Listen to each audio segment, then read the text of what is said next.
Вітаю в етері Суспільного «Тема дня Крим». В студії з вами ведуча Лариса Волошина. А говорити ми сьогодні будемо про черговий злочин Російської Федерації проти кримськотатарського народу. Південний окружний військовий суд в Ростові-на-Дону в російському місті виніс вирок 3 фігурантам Білогорської групи так званої справи Хізбут-Тахрір. Амєрова Енвера засудили до 18 років ув'язнення, Джепарова Айдера – до 17 років, а Амерова Різу – до 13.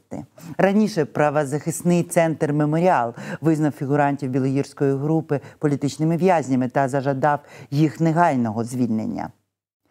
Тож більш докладно про це ув'язнення, ці вироки і ту ситуацію, яка супроводжувала винесення цього вироку, ми поговоримо сьогодні з нашими гостями.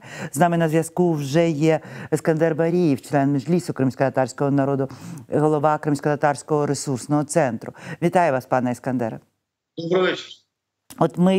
Я читаю щодо матеріалів. Енвера Амєрова засудили за організацію діяльності терористичної організації, а Різа Амєров і Айдер Джепаров відповідно були засуджені як учасники в діяльності терористичної організації, а пізніше їм ще додали статтю «Підготовка до насильницького захоплення влади організованою групою за попередньою змовою». І також, що цікаво, у матеріалах справи немає жодного взагалі згадування про те, що в них знайшли якусь зброю. Обвинувачені не мали зброї, вибухівки, боєприпасів. Ба більше, вони не планували здійснювати ніякі терористичні акти. Вони не говорили про терористичні акти. Вони не закликали до тероризму інших людей. І також те, на чому ґрунтувалося обвинувачення, це аудіозаписи, на яких зафіксовано, що люди розмовляли між собою на релігійні і політичні теми. Прокоментуйте, будь ласка, яким чином людям інкримінують насильницьке захоплення влади, коли вони про це навіть не говорять? Но здесь я хочу обратить внимание, что на самом деле, как и у Белогорской группы, так и у Симферопольской, Красногвардейской, и Ялтинской и так далее, практически у многих из них, это порядка 70 человек, 76 человек, которые проходят по так называемому делу Хизбут-Тахрир, ни у кого из них на самом деле не нашли ни оружия, не нашли ни каких-либо элементов для взрывчатых веществ, не нашли каких-либо доказательств в виде, там, я не знаю, даже хотя бы инструкции по подготовке террористических актов или инструкции по сбору каких-то там мин или взрывчатых веществ и так далее. То есть на самом деле вы правильно сказали о том, что в основе лежит именно якобы рассуждение или обсуждение на религиозные политические моменты. Но, извините меня, мы наблюдаем особенно за 2020 год, когда оккупанты все чаще и больше начинают использовать свои современные системы для прослушки, прослушивают, что говорят в мечетях, прослушивают, что говорят в домах. И мы с вами, кстати, в эфире неоднократно об этом говорили, что российские оккупанты вмешиваются в личную жизнь людей. Это первое. Второе, я хочу обратить внимание, что если мы говорим о данных фигурантах, то у Энвера Амєрова, у него получается в последнем слове сегодня в суде, он четко обозначил, что даже следователь, который фабриковал это дело против него, он принес перед ним извинения. И я думаю, такой человек, как Энвер Амєров, он не будет врать. Он тем более об этом говорил в последнем своем слове.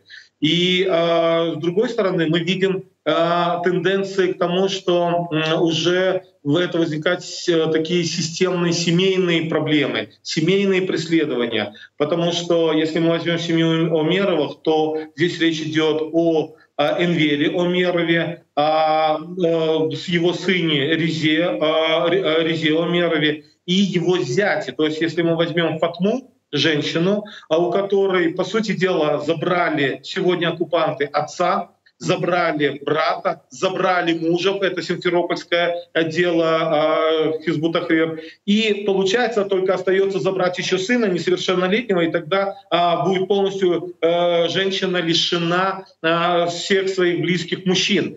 И вот это вот, понимаете, это трагедия. Это трагедия семейная, это трагедия, которая касается всего народа.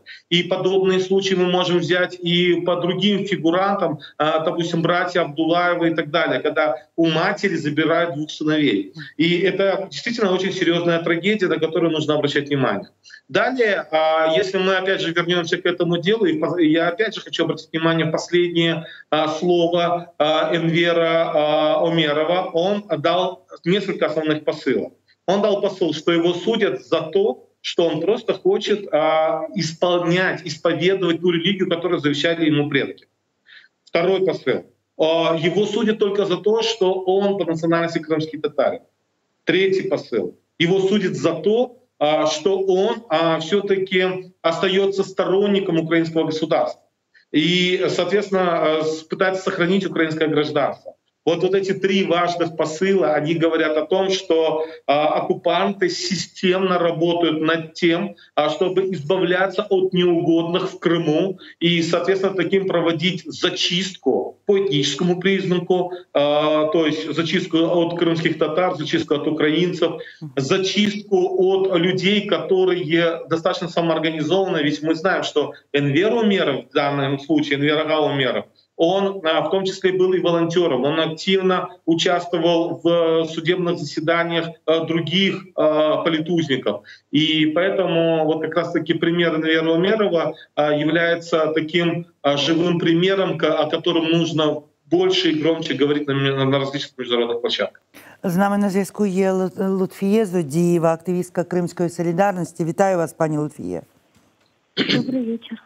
Добрий вечір. От ми обговорюємо ту ситуацію, цей вирок, який був, до якого були засуджені люди, які абсолютно далекі від будь-яких там актів тероризму, волюнтаризму, нічого подібного нема. І от я читаю ваше повідомлення щодо сьогоднішньої акції, яка зібралася під Кримським військовим гарнізонним судом. Там теж люди, які просто прийшли підтримати, вони стикнулися з тим, що за ними стежать, на них тиснуть. От скажіть, будь ласка, чому зібралися люди, що вони хотіли?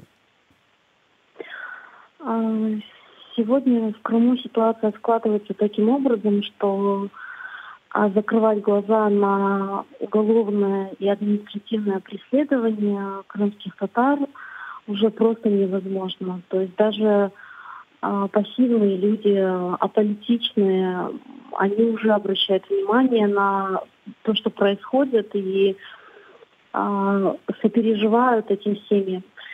И поддержка народная, и вот какое-то, знаете, желание помочь этим семьям политзаключенных, оно растет просто в геометрической прогрессии. Если взять 2015-2016 год, когда к зданиям судов приходили 5-10 человек, то сегодня на некоторые судебные заседания приходят сотнями люди. И вот вчера на оглашение приговора из Крыма выехали десятки крымских татар из разных городов для того, чтобы поддержать эту семью Умеровых и семью Айбера Джипарова. Точно так же, как это произошло в ноябре этого года, их задержали на Крымском мосту, продержали до утра, добились того, чтобы они не попали в Ростов-на-Дону. И в итоге все эти люди вернулись к зданию суда в Крыму для того, чтобы все равно своим присутствием выразить свою политическую, свою гражданскую позицию. И вот люди, которые приходят, несмотря на то, что сами становятся объектом оперативной съемки, наблюдения, они вот силовикам сегодня открытым текстом говорят, что мы не боимся, мы не считаем этих людей преступниками, мы не считаем их террористами, мы не согласны с тем обвинением, которое вы выносите. потому что оно сфабриковано. И мы будем продолжать поддерживать этих людей и дальше. Ну от щодо цього затримання на Керченському мості, ну от як повідомив Микола Полозов, адвокат, він сказав, що співробітники ДПС навіть не намагалися пояснити причину. Вони просто затримали людей, відібрали паспорти, пішли, лягли спати собі. О 3-й ночі, от я читаю повідомлення Дайджест Кримської солідарності, що о 3:45 ночі співробітники ДПС просто пішли спати собі спокійно, і цей ОМОН ляг спати, а люди стояли на вулиці. І о 4-й ранку припинили. Вони, до речі, вони захотіли написати, писали скарги, заяви щодо злочину співробітників МВС. Потім в 5-й ранку МВС взагалі припинило відповідати на телефонні дзвінки, а о 5-й ранку стало погано одному з людей, активісту, ветерану кримсько-татарського руху Усіїну Веліхаєву. В нього піднявся артеріальний тиск, і тільки після цього людям дали документи і їх відпустили додому. От поясніть, будь ласка, як розцінювати таку поведінку? Это кому вопрос? Вы знаете, это традиционное желание и властей, и силовых структур демонстрировать право сильного. То есть они считают, когда ведут себя подобным образом, они считают, что они достигают какую-то цель и удовлетворяются вот тем фактом, что якобы они контролируют ситуацию, и вот они запретили, и люди не выехали. Но практика показывает, что даже в таких условиях, в условиях тотального давления, запретов, преследования, крымские татары находят политические способы для того, чтобы выразить свою позицию. И вот в этот раз, для того, чтобы... Вы, наверное, видели, что возле здания Южного окружного суда все равно провели акцию поддержки, одели футболки, одели накидки белые. То есть крымские татары, прогнозируя, что будет такое же задержание, как 2 месяца назад это происходило, они выехали на 2 дня раньше, несколько десятков человек, и сегодня они пришли к зданию суда и провели запланированную вот эту протестную акцию против репрессий.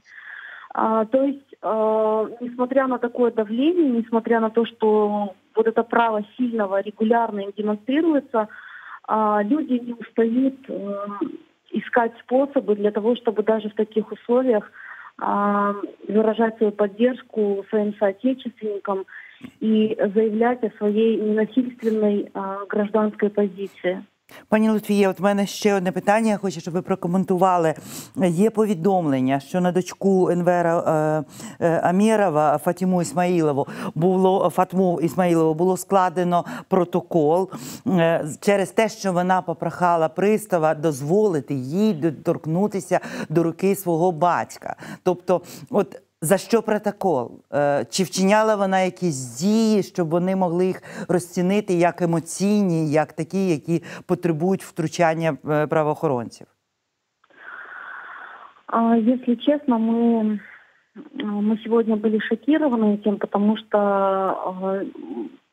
со слов Фатмы там не было никаких оснований для того, чтобы составлять в отношении нее протокол. И здесь можно было бы из человеческой точки зрения понимать, что она, возможно, видит их в этом зале в последний раз, и неизвестно, когда она увидит их снова, потому что в условиях пандемии родственники лишены возможности краткосрочных и долгосрочных свиданий. То есть она не знала, когда она увидит своего папу снова. И вот эта человеческая просьба подержать его за руку, даже она была встречена вот негативно со стороны приставов Южного окружного суда. Это уже не первый случай. Вы, наверное, помните дело супруги Сулеймана Асанова, которую тоже судили за то, что она мужу записку показала, на которой было написано «Ты нужен мне как воздух». То есть вот эта практика давить каким-то образом на семьи, на родственников, на матерей, на жен, она, к сожалению, почему-то имеет место среди приставов Южного окружного суда. А в частности, вот у начальника приставов Южного окружного суда такое достаточно специфическое отношение к крымским татарам и вот к родственникам, которые приезжают на эти судебные процессы. И вот то, что произошло сегодня, это в принципе вот вполне вписывается вот в их такое малообъяснимое с точки зрения даже вот человеческой природы поведение. Дякую, пані Литвіє. Я дуже вам дякую за те, що ви знаходите в собі мужність допомагати, боротися, виходити до нас в ефіри і розповідати про це. І щире співчуття родинам засуджених, тому що, безумовно, це велика несправедливість. А ми повертаємося до розмови з Іскандером Барієвим. Пане Іскандере, ми почули. Якесь просто, це вже навіть відкинути намагання дотримуватися хоча б якоїсь такої ілюзії законності. Людей зупиняють, забирають документи і йдуть спати. І люди стоять, вони 9 годин, вони не можуть ані повернутися додому, ані поїхати вперед. Тобто це просто тортури. Або жінку складають протокол за те, що вона попросила. Скажіть ні, якщо ви там, наприклад, але що, як ви розцінюєте, чи є це вже якоюсь такою перейденою межою щодо людяності?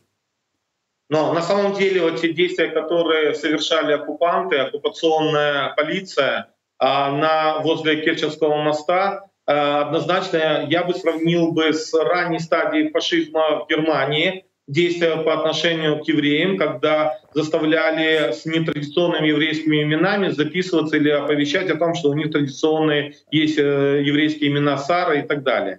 Вот в этом случае мы как раз видели, что 25 машин, то есть ДБДД останавливала практически все машины, видя и по следующим критериям далее не пропускали. Если видели, что машина крымской регистрации раз, если видели, что фамилия не, скажем так, не русская или не кавказская, и, соответственно, если видели, что по внешнему виду все-таки больше там не славянской внешности, то, соответственно, всех этих людей останавливали, и поэтому 25 машин было остановлено, и более 120 человек действительно продержали более 3 часов, то есть около 9 часов. Почему я сказал более 3 часов? Потому что таким образом оккупанты нарушают даже собственное российское законодательство. В первую очередь 27-ю статью Конституции Российской Федерации на право на свободное передвижение. Во-вторых, мы видим явные элементы расовой дискриминации, когда по фамилии, цвету кожи, разрезу глаз и так далее начинают, соответственно, задерживать и не дают дальше продвигаться, забирают документы.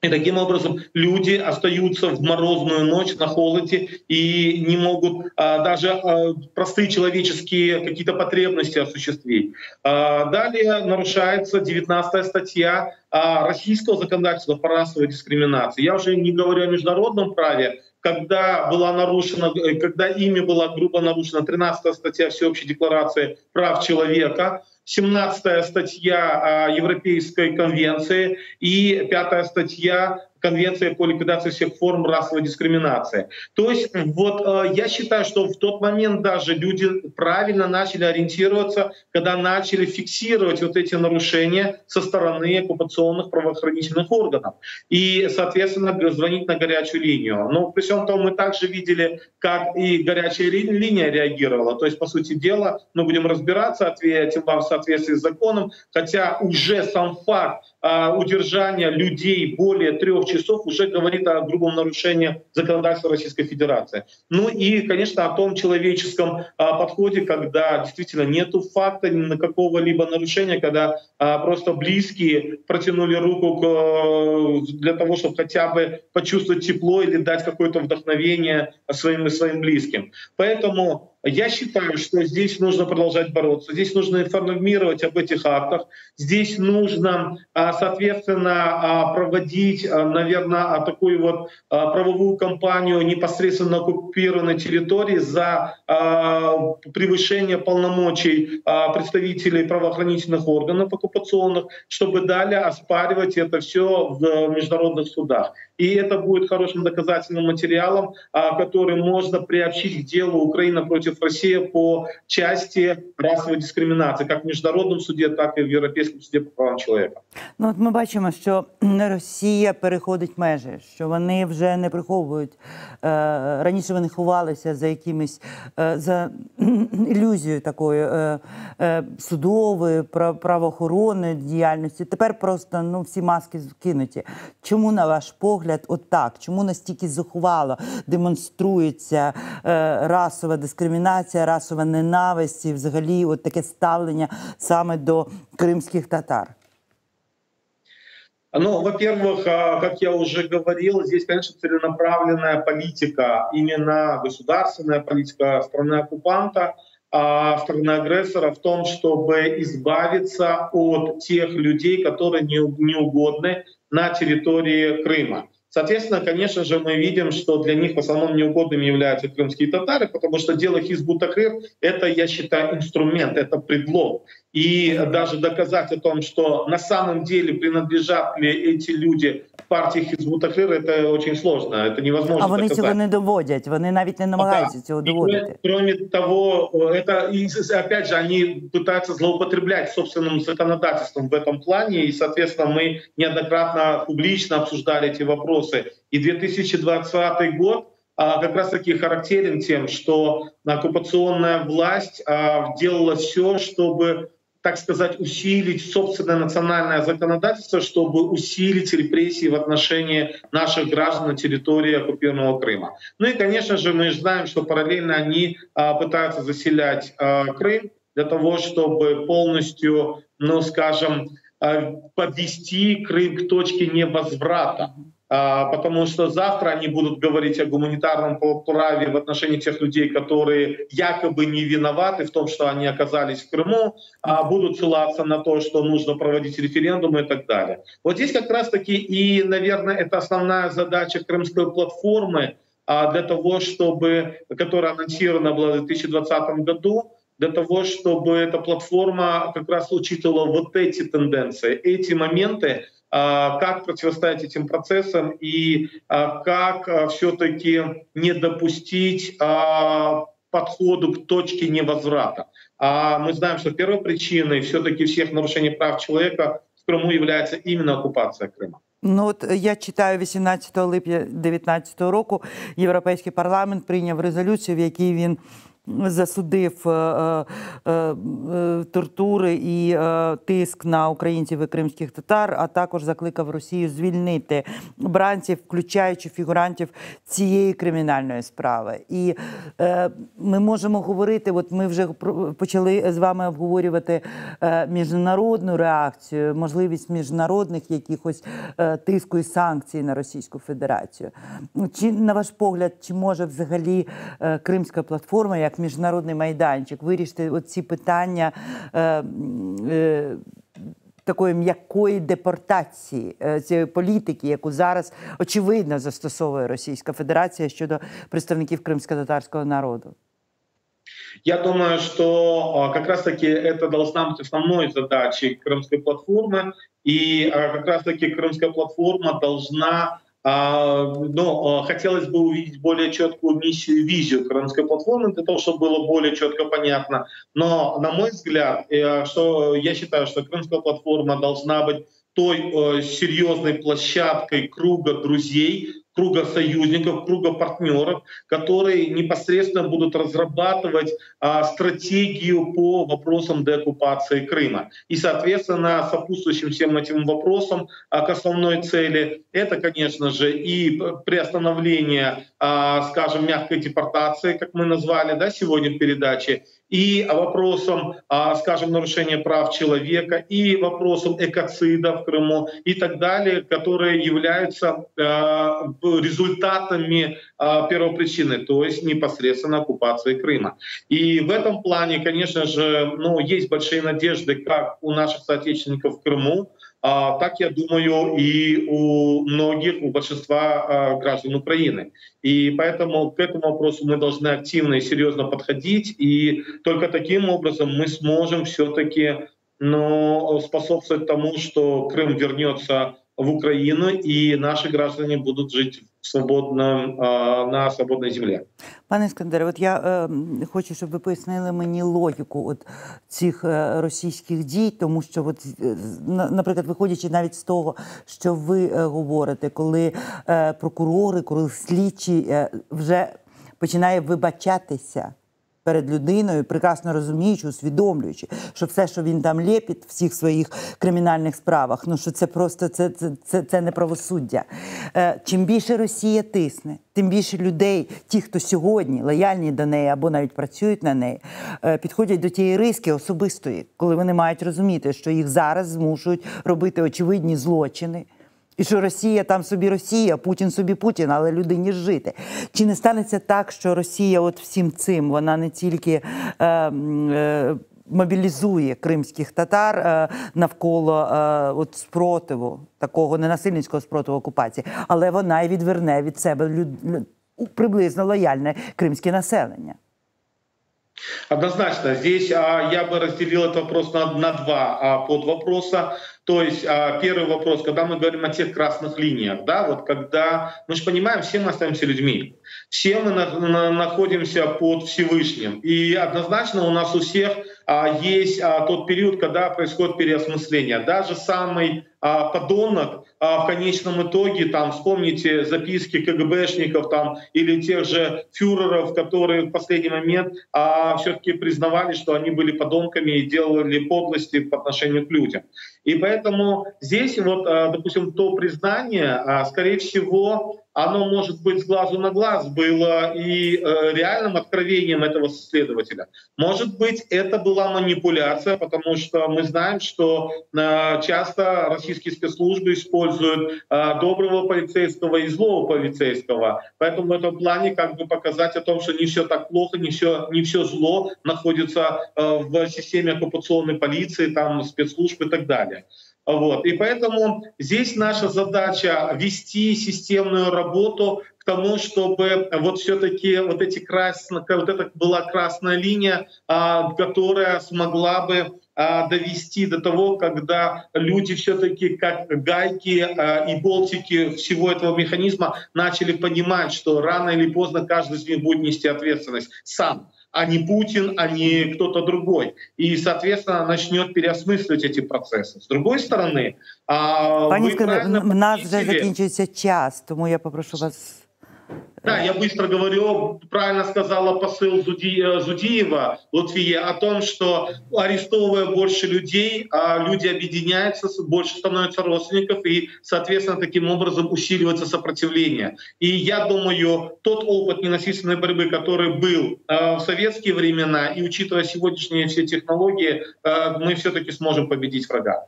Дякую. Дякую дуже. З нами був Іскандер Барієв, член Меджлісу кримськотатарського народу, голова Кримськотатарського ресурсного центру.